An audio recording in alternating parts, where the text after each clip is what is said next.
Choices, ang pinakamagandang pelikula sa balat ng lupa. Hindi, excited kami dito sa Choices na project na ginawa namin John Lapus, Alex Medina, ni Direk Lem Lorca na talagang collaborative yung flow namin from the beginning hanggang doon sa matapos yung shooting namin. Kaya parang ibang experience yung naranasan ko dito sa Choices na sabunutan between good and evil. Kasi nabasa ko yung script.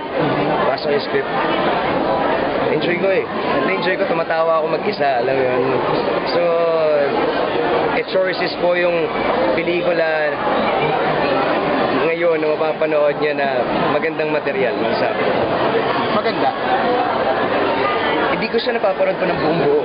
Ngayon pala. Ngayon ko pala siya papanood ng buong buo. Pero sa lahat ng shoot namin, kampante ako. Kasi, naghirapan ng buong team eh. Sila Sasha, DOP namin, yung PD, lahat. Kumbaga lahat passionate sa filmmaking. Buong puso, kahit puyat kami, alam mo yun, masaya yung vibe nung shoot namin. Kaya kampante-kampante ako sa pelikula. Sigurado ako na kung nag-enjoy ako sa paggawa ng pelikula, kasi share ko na yung experience ko, mag-enjoy din sila sigurado.